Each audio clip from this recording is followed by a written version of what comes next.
All right, it is time for my weekly wrap up of film goals and check in. Hey everyone, it is Shannon, and I'm super excited to be here today and to share with you this video. This is going to be my week in film for week 3 of 2024. I have set myself some goals for the year and some goals for the quarter, and I am doing a sort of weekly film wrap up of how these goals are going. I will leave the announcement video up above and down below if you'd like to check that out. But briefly, my main goal for the year is simply to watch more movies. And to support this, for the first quarter of the year, I have picked 3 different categories of films that I really love, and I am encouraging myself to watch. I'm aiming to watch 10 from each of those categories in the first quarter of the year, which is the first 13 weeks. So, so that's how things are. That's the plan. And I have shared how week 1 went, which I watched 3 films, and week 2, I watched 3 films, and here from week 3, I watched 3 films. Yay! So 3 weeks of 3 films. I am thrilled. Absolutely thrilled. And in those 3 categories of films, I think I forgot to mention, the 3 categories that I'm working with this quarter are monster movies, dance movies, and newly added world cinema to Canopy, which is a streaming service. So let's look and see what I picked for those 3 categories this week. We always start with monster movies. So we're going to continue to do that. And this week, my monster movie was Prey. This is a film that's part of the Predator series. It came out in 2022, and it is an American film, although it was filmed in Canada. I did look it up, Alberta. So this one is the most recent addition to the Predator series or franchise. It's set around 300 years ago. It is set in North America, and it centers around a girl who is wanting to participate in sort of like a coming of age hunt type of experience. And then, it's a Predator movie, so there is a Predator. So this one, it's a little hard to talk about because for me, in terms of Predator, that film I know so well. I'm not quite sure how to talk about this. I don't know how well other people know what the plot of that film is and what the setup of that film is. But for me, I have known that film for so long that it's hard to think of it from a new perspective. So, I don't know what would and wouldn't be a spoiler for the original Predator if you haven't seen it. And so it's a little tough to discuss this film, so I'll do my best and we'll see how things go. First off, I will say this was excellent. I loved this movie. I would have to look at the list, but it might be my favorite movie of the year so far. I thought it was very well done. I loved the protagonist so much, and I really thought it was an interesting take on the idea that the Predator films have and a new setting for it, or an older setting for it, and what comes around in that situation. And I thought it was great. I will also make note that this film is very violent. All of the Predator films are. It's actually the reason why I had to look back because I couldn't remember how many of the Predator films that I'd seen because I just assumed I'd seen all of them. The original Predator with Arnold Schwarzenegger is just, it's a classic. Like, it's a modern classic, I guess, at this point, but it's I guess now it's a modern classic. It's not old enough to be a classic. But in terms of like action movies, especially 80s action movies, it's so classic. But it is very, very violent. Predator 2, I think I only saw once, and that says something. And then we had many, many years without Predator films. And then we had Predators with Adrian Brody. And then we had The Predator, which came out fairly recently, which I haven't seen. I did start watching it at some point, but I turned it off because it was very violent. And all of the films are. I think especially because with the Arnold film, a lot of films at that time really were, and it really pushed it. And but it was so much a part of action movies at that time, I didn't really think too much about it. And I find as the years go on, especially in the past sort of like 5 years, 4 years, I've just felt less inclined and less to watch violent films, and I've enjoyed violent films a lot less. And if I see that something's rated R, I pretty much, for violence, I pretty much am not going to watch it because I don't enjoy that level of violence. But, you know, there's always something that lets you know that you can't make blanket rules, because there's always an exception. This was rated R and for violence, and it was still excellent, and I really enjoyed it. But I will note some of the violence, because if you think of the title Prey, and it's part of the series Predator, there's a lot of hunting elements to it. So if that's including animals, so if that's not something that you're comfortable watching, then this might be something to skip. But I do, and I actually was surprised because at the R rating, sort of, because a lot of the stuff they show is kind of like off screen or inferred, or, you know, kind of distanced, not in distance, but like, you know, it could have been shown a lot more graphically, and they didn't do that, but you still know exactly what happened. But I thought, for me, because they did that kind of element to it, I found it easier to watch in that respect. But it is without question, in terms of this scenario, like this plot and this setting, it is without question part of the story, right? It's not like, it does go over the top sometimes, not too much. There is some stuff that is done sort of for shock value kind of stuff, but it is part of the story. There is a predator and there is prey. So the survival, the fight for survival, and the fight to, I don't know what the right word would be, like to the not the thrill of the hunt. It's actually, I thought that is actually, is it? There is an element of that, but there's also the counter to that is the not need for survival, but it'd be a different word. The persistence, the resilience, the skill for survival. And I thought that was done really well. And I really appreciated that a lot. So I really enjoyed it. If you watch movies that are action movies and you're okay with some violence, I would highly recommend it. Also, I didn't recognize the protagonist, but she is from the reboot of Roswell, New Mexico. She played Rosa. And I did recognize her, but I couldn't place her. So afterwards I figured out that's what it was. And then there's a different poster, but because it's very light, it probably, actually that came out pretty clear. And I think that's a really good energy and vibe of what the film was like. I really, really, highly enjoyed it, and I thought it was great. So I makes me want to rewatch Predator, which, I mean, it's been years since I've watched it, but I used to watch that film all the time, and I was way too young to be watching it, that's for sure, but,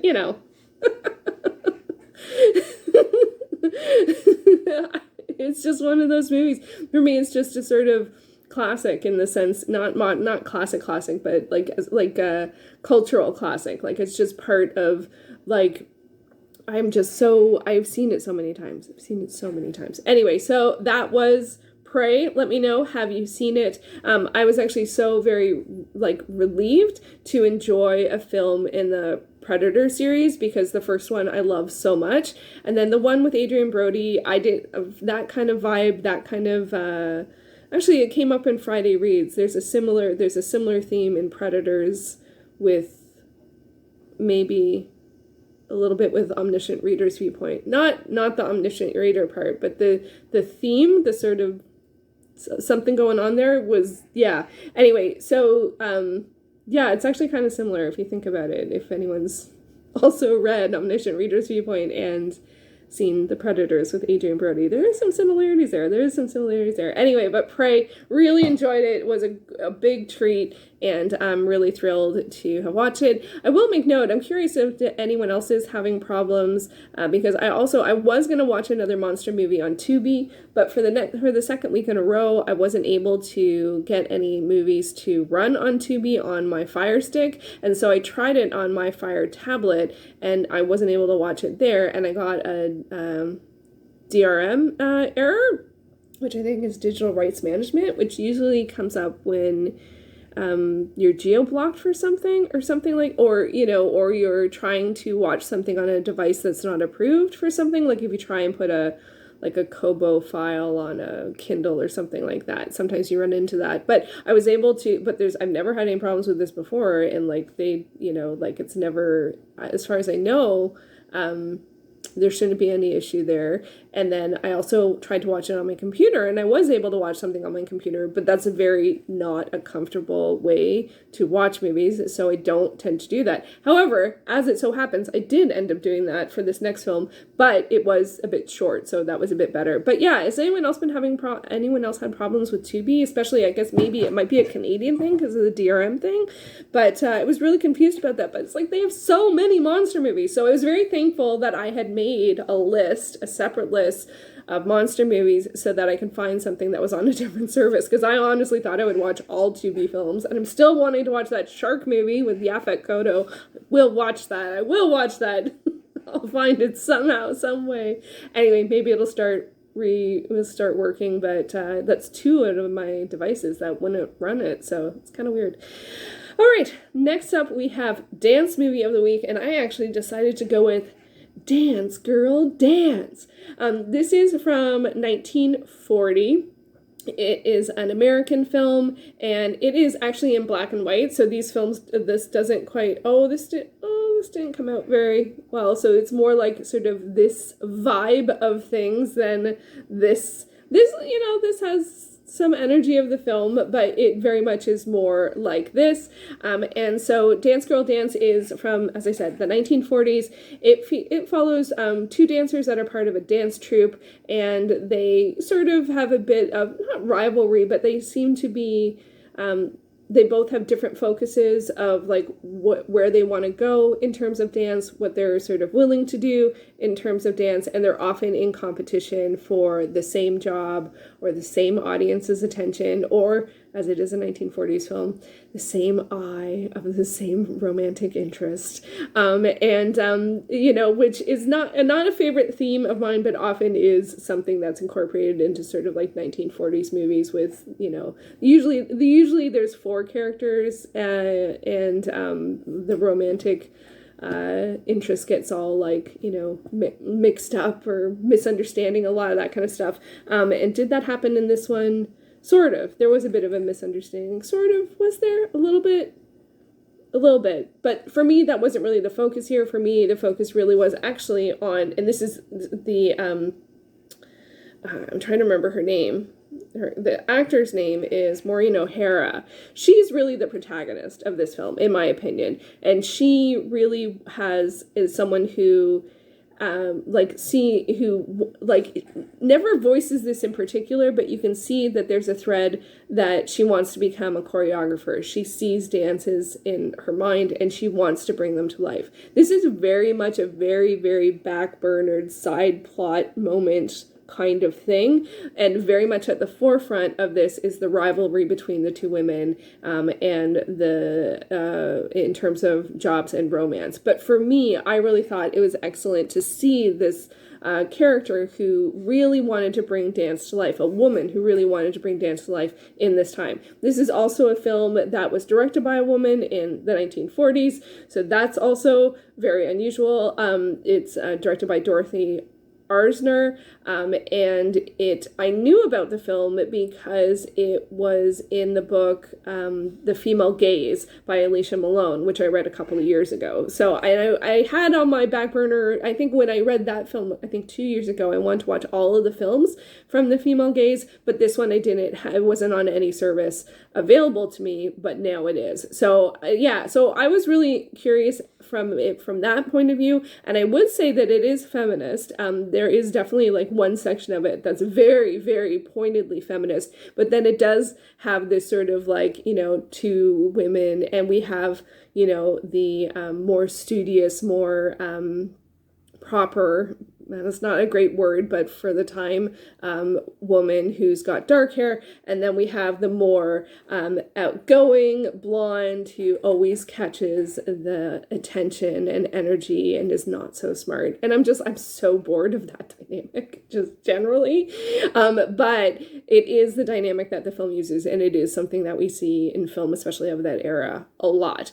One thing I did not know, and let me know if you can tell, and you might have noticed from the poster, if you can recognize who this was, because I went through the entire film and I did not pick up who it was, and that's Lucille Ball. I couldn't, when I looked up at the credits like several days later, I'm like, what? And it's like, it's on the poster. Like it's on, oh yeah, it's on the poster, but it's her last name is really big. But I was like, that was Lucille Ball, and I think it might be mostly the eyebrows that threw me off. Oh no, it's the hair, because I guess I know her very much more from the I Love Lucy era. But again, I don't watch a lot of comedy, which is often what she's associated with, and she plays the more flamboyant character. So that always catches the eye of, you know, anyone and everyone, and and just wants the attention, right? And the other character, played by Maureen O'Hara, is more of someone who has a vision, you know, who wants to bring something to life. One of the other things that I liked about this film is that we do also see a woman who runs a dance company. That was really awesome. But we do also see this need for, like, they need to work. So what are the options for dancers? And they're not always, you know, they're not always glamour. They might be glamorous, but they might not necessarily be very reputable. So it actually brings up a lot of sort of like societal, like socio-political commentary type of stuff within this framework that looks like a sort of like hijinks, romance, crossed wires situation. So I think that's actually, you know, that is pretty clever and probably needed to be in that way to make those statements at the time. It needed to have that wrapping of you know, in there. It's even just that it had someone whose desire was beyond romantic interest was nice. And also Lucille Ball's character, she's very much in it for the money, you know, and so she does catch a lot of eyes, but she wants the money. So so there's that. So, and that's a bit of an archetype that we see a lot of female characters as, which is unfortunate. Yeah, but overall, I quite enjoyed it, and it will, as a dance movie, it did actually have a lot of dance numbers, it had a lot of dance scenes, it talked about choreography, but it did sort of insert, like, there was like a whole section of dance that is not super associated with the plot, but it made sense, but we got a really extended scene of dance numbers for what was a very short plot scene. I will also make mention, I'm not 100% sure of this, but I'm pretty confident, like I felt pretty confident that there was in that big dance number, I do feel like there was one character that was in blackface. So if that's a hard no, I just wanted to make note of that. As I said, I'm not 100% sure. It was a very brief moment, 2 brief moments within a larger scene, but it felt pretty clear that that's what was going on. But it's not it's not prominent in the like, I really had to look. But it's not the focus of the film, and it is unfortunately something that is in films of this era. So just wanted to make note of that because I know that can be a hard no. But overall, I'm glad that I was able to find this and see this and work on that goal from 2 years ago of watching the films from the female gaze, which are all films that are directed by women. And I still can't believe I didn't recognize Lucille Ball. That was wild. And I don't know if I've seen Maureen O'Hara in other things. I actually thought she was quite good in this, and I probably have, but it's been a while since I've watched much classic cinema. So I'm sure if I looked at her filmography, I will have seen other films. And there was one of the guys, there was the guy that was there was sort of two romantic interests for her. One that was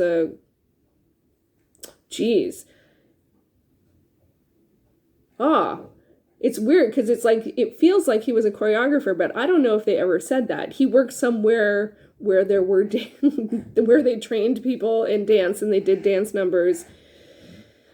But I don't know if he was a choreographer. Anyway, whoever that was looked very familiar. And I don't think it's this guy. I think this guy, that was a side story. That was another side story that I thought was that was sort of just added to have some extra drama. So, but overall, I mean, if you like classic films, I mean, what an 8x10. Can you believe it? And then Lucille Ball. So yeah, I'm glad that I watched it. It was an hour and a half. So I gotta admit, and this will probably be a theme, I'm probably going to continue to pick shorter films. I think Prey was like an hour and 45 minutes. And this new film was the next film. So we're going to switch over to my newly added World Cinema to Canopy title. It definitely was shorter. I think it was an hour and 29 minutes. And it is The Killer. This is a South Korean film from 2022, and I watched it in Korean with subtitles. And oddly, I turned the subtitles on, but the subtitles were also like there anyway, like you couldn't turn the subtitles off, so that was interesting. And it does have a subtitle, but I'm not going to say what it is because I think it's a little bit spoilery or something. But yeah, so this is a film that follows, so this is a 2022 film called The Killer, not to be confused with the 2023 The Killer with Michael Fassbender, or I think it's 1989 John Woo film with Chow Yun-fat. So no, we're talking about the 2022 film called The Killer. And this one, it follows a retired assassin who is tasked with taking care of, or tasked or asked, it's a little debatable, with taking care of a girl who is the daughter of his wife's friend. So his wife and her friend are going on vacation, and he gets tasked with babysitting, basically, not babysitting, but taking care of the daughter of the friend, and she, if I remember correctly, she's like 17, so she's a teenager, but she's an older teenager, and so he's not really excited about being tasked to do this. He's, of course, a very proficient person, being a retired assassin. I actually did not pick up on that he was a retired assassin. I thought he just was an assassin. And by the way, all three of the films called The Killer that I mentioned, they all follow assassins. And this was also based on a webcomic. It's hard to see that, which I had not a lot of luck finding out information on. It is also because the Wikipedia says it's based on the novel, which I'm not going to say the name of, by Bang Jin-ho. I'm not saying the name because, again, like the subtitle of this film, it's a bit spoilery, and so I'm just going to leave it at that. So we'll just say The Killer from 2022. I mean, there's a lot of films with this title. So anyway, so this was, okay, so I've seen a fair amount of films where it's a retired assassin who has to take care of a kid for some reason or another, or a retired, like, crime person of some element has to take care of a kid. There's a lot of them out there. There's a lot of them out there that I really, really love. And like, so it's a high bar, I would say. A film with this premise has a high bar to follow because I really love the film like The Professional or Leon with Jean Reno, and also The Man from Nowhere, which is a South Korean film that was actually mentioned in this film. Those are both excellent films of this subgenre or microgenre of assassins who have to take care or do something or are brought back into it for one more round or whatever, like that kind of premise. So it's got a high bar. So for this one, if I think of it as like an action movie, the action is great. There's a lot of practical stunts. There is a lot of physicality. There's a lot of hand-to-hand combat. There's also a lot of like dagger or knife and axe action. So that which I actually think is so fascinating, especially axes, but it's pretty unnerving in terms of the actual violence if you actually think about it. And there was lots of like gunfights and stuff like that as well. The credits actually show some of the stunts as they're done. So if you like that kind of thing, definitely watch the credits. I always find that is helpful because, well, not helpful. I find that enjoyable to see because then you see whether or not they're practical stunts or how much of it is physical or how much of it is stunt people. And then, but it did let me know because I will say there is one stunt in this that I was like, why is that happening? Like, why did he do that? That just feels like a lot of setup for a cool stunt. And I think it really was a lot of setup for a cool stunt because I think it is one of the ones that's highlighted in the credits. But I'm just like, you didn't need to go that far. Like, that just felt like one step too far. But there is a lot of, there's a lot of, in that sense, there's a lot of great action. There's a lot of sequences that have a lot of hand-to-hand combat and gunfights and chases and those kinds of things. So that part I did really, I think was really well done. But I did have some challenges with this film, mostly in terms of some of the scenarios that, and I will say, I did really like the story. I thought the story was actually really good. It was really solid, had some interesting twists and turns. I liked that it made some different choices, and but sometimes I found it a little hard to keep up with, in a way, because sometimes I don't expect that much as a viewer. With action films, I don't expect too much. And so sometimes I was like trying to follow it was a little tougher for me because I was trying to understand the different dynamics and the loyalties and stuff like that. Because the protagonist is very emotionally distant. So he's not necessarily motivated by the fact that he has to take care of someone. It's simply like he said he would do it, so he's going to do it because he does what he says he's going to do, and he's a really skilled person. But for me, that emotional detachment made it hard for me to be invested in him as a character and the story overall. So that's something that's important to me. That's not necessarily a criticism of the film, but I just recognize that it's something that is important to me. And so because of that distance, I found it harder to figure out necessarily what he's going to do, which could give some good tension. But I found it harder to understand his motivations beyond, is it simply that, he's going to keep his word in what he said he was going to do versus, he cares about someone, so he's going to do something. I guess I like those stories maybe a little bit better. But I mean, like, seeing someone who's so skilled is something that's always going to get me. So, but I do like having that emotional element as well. And then the other thing that I found a bit troubling or challenging about this one was the sort of grander story scenario situation in terms of sort of the crimes that were involved and some of the things that were threatened to be done to people or actually going to be done to people are very disturbing. And I felt like there was no there was one moment where it sort of notated, like, is this person who's going through something horrible okay? But that's it. Like, there wasn't a lot of recognizing that these are very horrible crimes and people not caring too much about what happens to the people involved. And there is some trigger warning type stuff for this one in terms of not anything I would think on screen. I don't remember, but like some pretty hefty stuff. So, and it was mostly, for me, the challenge was mostly that it wasn't sort of given any second thought, that person's going to be in this situation if something doesn't stop it. That's a horrible situation to be in, and it's a real life thing that happens to people. So I just think, and I guess again, I mentioned this in my Friday reads, like as I get older, I find it harder to distance from things that include real life horrible things that happen to people as inserted somewhere in and around entertainment.